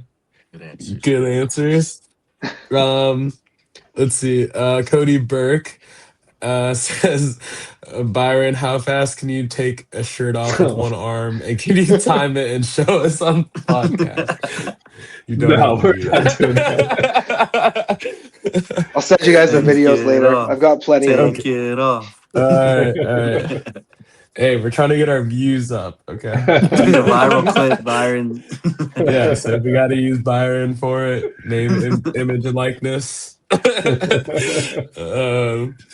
I'll All try it. right. I'm down.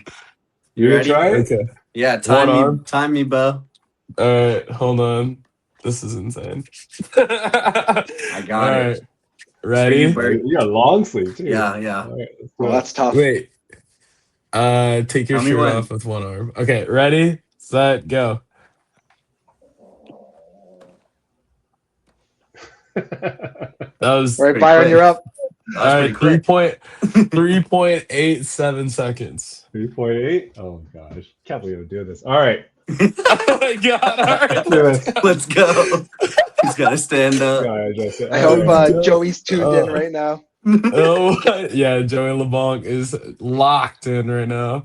All right, you want to count ready? me in? All right, ready? 3, 2, 1, go. Whoa. Holy That was fast. That was 2.49. Dang. Oh my! That was fast. All right, so that question had to come from Secret somewhere. hidden talent there. Okay, I was like, did that question come from somewhere? Like, did he watch you do that once and was like, holy shit, like, why can you do that so fast? Byron got in a bar fight, took his shirt off immediately. Oh yeah, that's was- I don't know how hilarious. that started. Honestly, I don't know how that started, but yeah, it's a talent that I didn't know I had. That's impressive. I wonder if there's like a Guinness Book of World Records for that. Like, there's got to be, right? Gotta be Byron Wong. Yeah, seriously. Yeah. Hey, we got the footage right there, so we can submit it. All right, Maddie Silvera asked, how are you preparing for Worlds in Bangkok? Seems like you two rarely have a bad game, and what contributes to that level of consistency? Daddy. Well, I think first step is making the team. It's a good step. Yeah. Good step. What was this I question? think Oh, we both we really have a train. We bad both team. train a lot. Like Yeah. off season, we're working out quite a bit, and then I don't know. I said it earlier, but I feel like having a really consistent like warm up routine helps you just like feel like you're playing like you're at practice. Mhm. Yeah. Okay. And then what contributes to you guys having a high level of consistency?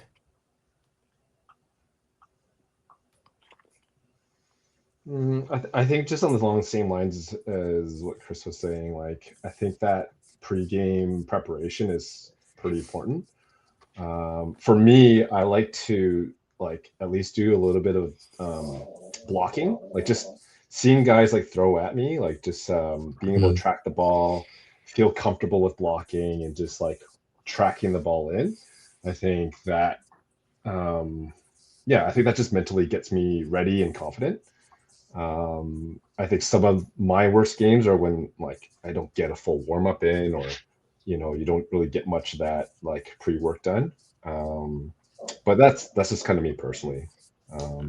Just finding ways to feel good about your game before the game, I think, is just important.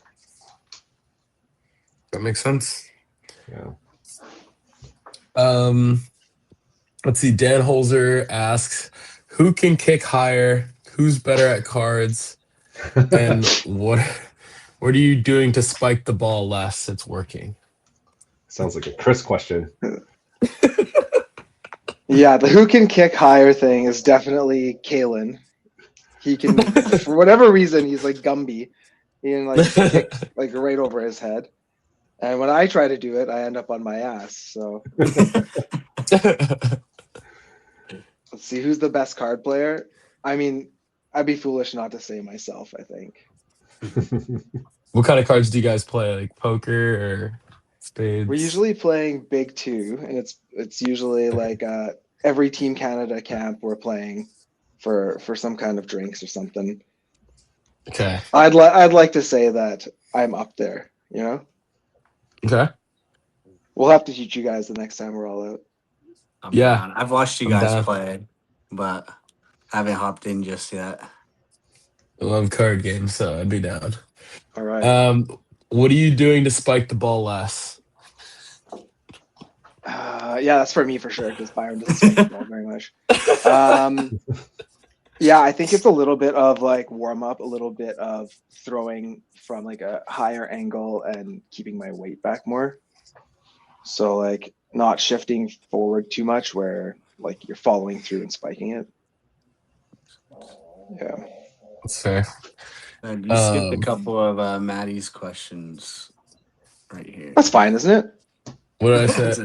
Which one? Which ones did I It says, skip? "Who's a good drinking buddy?" Oh yeah. I didn't get to those yet. Oh yeah. Who's a good drinking buddy? And Chris, what makes a good squire? So the story for Squires is at the 2022 Two. camp. Maybe. Yeah. There was like basically the team was split into two, and there was a scrimmage that happened. And basically, if you won, the other people had to be your squire for the night. So they were like, you're basically your servant. You want a drink, they had to Oh go get you a no. drink. You need help with something, they got to go help you out. That's So Maddie crazy. was my squire that night. I feel like I was pretty nice to him. I didn't really ask a whole lot, but he was a good and faithful squire throughout the night. So I'll give him that. What Chris Good isn't boy. telling you about that night is similar to the whole high kicking. Like the part of the story is we're all outside in the doorway, and Kalen's like, "Who can kick the highest?" And so when Chris went, he kicked so high that he landed on his ass. We were all just cackling at him. And the first thing that Chris says is like, "Squire!" Right? I think Maddie was like somewhere in the backyard or something like that, and That's came so running to funny. his rescue. That is That's hilarious. hilarious. He was a good Uh, squire. uh, Cody Vinish asks, who can chug a beer faster? Oh, for sure, Chris. Between the two of us, yeah, it's for sure it's me. Dang. Do you guys have competitions within Hardest Foam or TC? Definitely not on TC. I feel like we are the rowdiest ones on the Team Canada group. But hard as foam, I'm sure we have. I feel like Vinish is pretty quick too. Okay. Yeah. I bet Vinish can just eat the can. Yeah. Vinish feel is like- like he can do the marathon of it for sure. So can Derek. I feel like he could take down a 30 pack by himself. I wouldn't doubt it. Dustin Harwood has a couple questions. He runs a lot of the tournaments here in America, if you guys don't know him. But how helpful is adding a second baseball cap to the team? We're talking about Jordan Williams. And then you fought for years to win the national championship. How did it feel to finally take home the prize? Go ahead, B. Oh, I mean, I can answer the last part. It feels pretty sweet. I think I've mentioned it before. It's I don't know. Yeah, it's been a journey for our team, like coming so close, and but not making it. So to finally kind of get it done, and I think like since 2019, I would probably say that we've rented the most gym time of any team. Like we Okay. put in a lot of work during COVID as well. So yeah, I don't know. It's just nice to see that all the accumulation of work that we put in finally paid off. Yeah. And I think it was just getting harder too for us. Like we're getting older. It's like an uphill battle for us. Teams are getting younger. So yeah, like it just felt nice to kind of finally get it done. You could really see the joy in you guys' faces when you guys won. Like you could see everybody's like, you guys were all really together and stuff. So it was really cool to see. Oh yeah. Yeah, I was pumped that you guys won. Yeah. Last question he asked: what excites you most about dodgeball these days?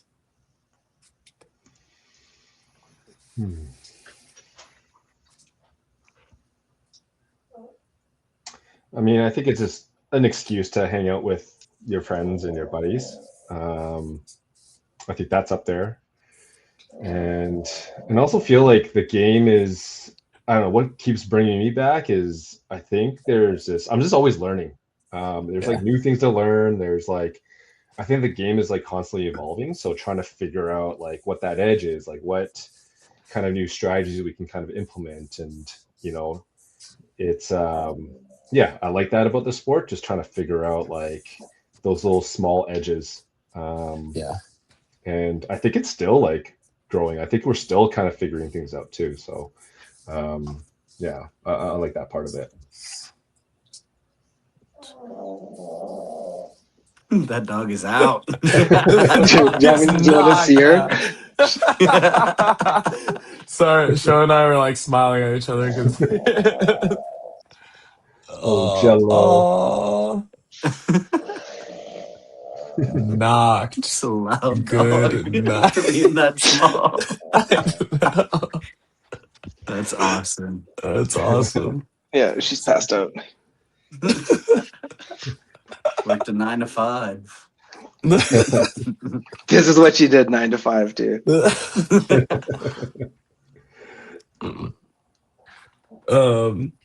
Let's see. Colin Chartier asks, he says, congrats on clubs, love you boys. How are you guys so handsome? What kind of question is this? Hey, look good, play good, So I don't think I've ever love seen Byron with a bad hair day in my life. that's true. The boy looked clean. The headband and like moving around the court, the hair is just like flowing perfectly in place. Yeah. Put Jealous. both you on my most handsome dodgeball team ever. Sean Cheam asks, aside from dodgeball, what are you two passionate about? Talked about it a little bit. Yeah, I feel like family stuff, snowboarding, camping, Golf. golf, dogs, all that stuff. Dogs. Beer. Yeah. Beer. um, Pete Decker asks, "Can anyone beat Chris in a beer chug?" Not yet. Not yet. Dang. How fast can you do it? Hey, you're not gonna get me to do what Byron just did. I'm not taking No, that. not on the pod, not on the pod, but just like, what's like the fastest you've ever done? Do you remember the Well, time? we'll have to go out sometime. Okay, Is perfect. I'm you down. ever Don't worry, see I'll you send you ever guys see some that? videos. Okay. You ever see that there's a guy on like YouTube or Instagram that I'll see every once and then, or he has like a table set up Oh, at like that a guy's football fast. tailgate. Yeah, it's like they pay him $20 to chug a beer against him. And Yeah, like Oh if my god. they win, like they get $100 from him or something like that. And he I like have seen as that soon as he guy. says go, he just inhales it. I'm just like, all right, like but he goes against like 40 people. I'm like, dude, how are you standing It's still? crazy. Like I don't know Time how for he does Chris it, to and make he's some super money. fast too. He's super Ye- fast too. okay, so we're not quite that fast, but we're No, fast. yeah, I'm not gonna say I'm that fast. Nick Farger, shout out Nick Farger, New Zealand. He says questions if not too late. I forget we're like a day behind they are. um, but how do you think the new rules will help or hinder teams at Worlds? Do you Ooh. think they will make it more competitive? Oh man, it's totally yet to be seen. Like we haven't even had a chance to practice with the new rule sets yet. So I'm Okay. I'm like myself quite curious as to like how that shakes out. And like we were just talking about how dodgeball is like always changing. Like this will be like a huge change to dodgeball. And so trying to figure out, I don't know, the best strategy to play in this like time limit thing, that will be like a pretty big part of who wins at Worlds. Mhm. Yeah. For sure. I mean, Yeah, Will and I did have you guys played it a practice few that? times already. Like our USA tournaments, we've already started playing it. Um, I guess some advice would just be like, if you realize that you're up by a lot of players and like that last person is kind of hard to hit, maybe just take it to no block It's a because no like it's gonna block. be 3 minutes anyways, right? Unless you're in a time crunch, then you have to win. But like Sure. other than that, it does speed up the game a little bit more. Like when you're in those 1v situations, it is a little bit harder to win. Mhm. So maybe like going for a grab would be a little bit better towards, like if you have like a minute left or something, or like if it kind of puts more like statistics into the game, I think, like just to understand like, oh, I'm a 1v4, 1v5, like if I don't go crazy right now, like or if I don't take more risks, then I'm probably gonna lose anyways because it's gonna take me to no block. Yeah. Um, but I other agree than with that, that. I feel like it doesn't really change too much because games do generally end before the 3 minutes. It kind of just only speeds up the game when it comes to like 1v situations or like, or you're stalemated like 2v2, 3v3. Yeah. That's when it kind of Yeah. helps. But I don't think they're gonna reset balls either. So kind of having like that, maybe the ball advantage after the 3 minutes and the no block is helpful as well. So there's a Mhm. lot of things that you can like play around with and scenarios and stuff when you practice for it. But I Mhm. think you guys will be fine. You guys figured out the rush too, so you'll be good. Like, do you think it's better to run a lineup that is like just better at sudden death all the time? Ooh, And that's a like good and like question. drag games out to get to sudden death. Like you can get to a 3v3 sudden death, and Oh man. maybe you're just better equipped to win at that rate. I I think think if you're up, I think if you're up in the game, like if you're up a couple games and like the the match time is running down, then maybe you go to a lineup like that. That's like more Mm-hmm. yeah. built for that because then you want to drag those out Mhm. anyway, right? So yeah, I would say like if it's like second half and you guys are up maybe like 3 sets, then you put in a lineup like that for sure.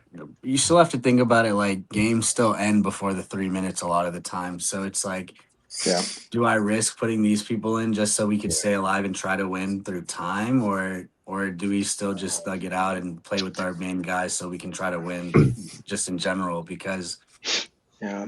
like it gets pretty iffy when you start trying to play with like the time. Because I know whenever we try to do that and we stop playing like our game plan, like teams start catching up to us a lot quicker.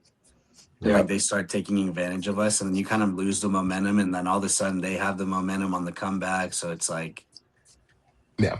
it's a hard thing to play with, but that's not a bad idea. I haven't thought about that. I don't think we have the well, at least like on outsiders, we don't really have like that kind of lineup just yet. We kind of just try to win in general. Is Yeah. API going to be like the new rules, I guess? But yeah, API will be like the new rules. Last API they did 3.5 minutes, I think. Oh, did Yeah. they? So I They think did. this API will be the 3 minutes plus the no blocking. So it's it is a lot better, I would say, against like those Malaysian teams or like maybe like Johnny, because like they're so good at blocking. Yeah. And it's like when they're last in, it's almost so impossible to hit them, and like they just hide behind the balls. So like taking it to no blocking at that point is like almost necessary just to Yeah. even get them out. Yeah. Yeah. Some of those guys are so hard to hit. Yeah, especially the last in, Yeah. they just hide. They just get Yeah. really Once they small have two about it. balls. Yeah. It literally lay on the ground. It's just like, It's Yeah. nice. my kind head. of- My head itself is too big to do that. Let alone my body. But yeah, I mean, when they implemented those rules at API, at least like for our teams, our two teams there, I don't really think we went to no block until semis. Yeah. Yeah, I think maybe one set like during round robin, but other than that, like it didn't That really was go also to three no and a block. half minutes. So Yeah, it's a lot different with 3 minutes. yeah, it'll probably be more no blocking this time around for sure. Mhm. And then he asks, Nick Farger also asked if seeding at Worlds was determined by a 1v1 battle between each nation's national animal. Where do you think Canada's the beaver would rank? Oh God. That's crazy. Would we pick the beaver or would we pick like the grizzly? Can't we pick? Yeah. Can't we pick something Uh, bigger and stronger? Or no. Is that do you have multiple national animals? I think we just Oh, have the our bald national- eagle. We got the Yeah. bald eagle, right? That's it. I think so. Well, I wouldn't like our odds against the bald eagle. I actually don't know what the other animals are. I don't know. I think it is I the mean, beaver. I imagine Unfortunately. like Australia and New Zealand probably have all sorts of poisonous animals that you Oh wouldn't my want to gosh, fight like against the either. shark. I think Australia's is the kangaroo. No, Oh, shit. I mean, it's probably No, going to they're be a pretty- beaver too. I'm taking a kangaroo. Yeah, kangaroo's pretty strong. I'm you taking can him. punch a kangaroo. Yeah, I'm grabbing its nuts. I'm playing dirty. I'm knocking out a kangaroo. When it uh, double kicks, just grab both legs and start swinging them. yeah, that's simple. You seen how muscular some kangaroos look? It's crazy. Have you seen me, bro? It's true. Yeah, I have.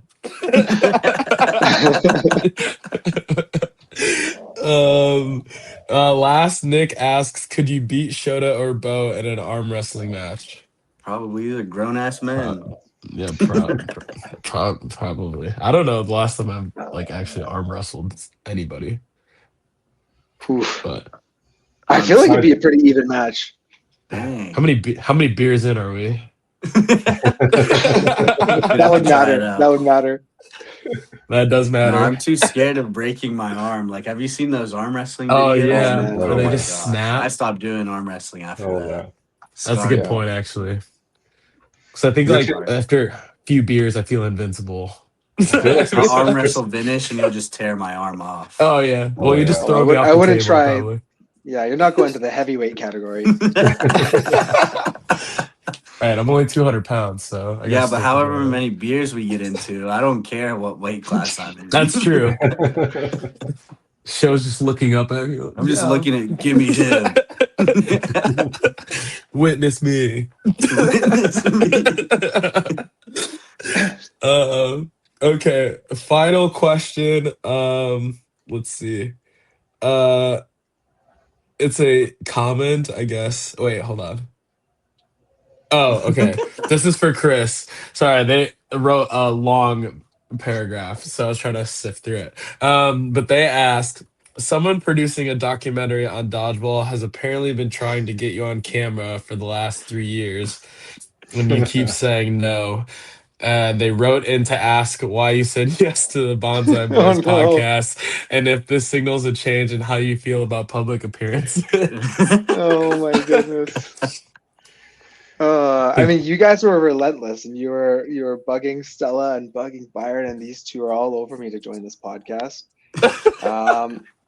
We need Yeah, you know Captain what? I should Canada, bro. apologize, Rick. I'm really sorry. I guess I gotta do the documentary a little bit. Let's go. Let's go. You're Let's welcome, go. Rick. You're Just give him welcome. one video. Give him one video. Yeah, I It's on should. record now. You can do Cool. it with Byron, so you're more comfortable. No, I'm good. I'm Exact. good. He's got plenty of content already. Okay. Well, that is all of the crowdsourced questions. We blew through those, I think. So, but shout out to you guys for asking all of those. Yeah. Any final thoughts, shout outs from you guys? No, I mean, thank you guys for having us on. This is pretty cool.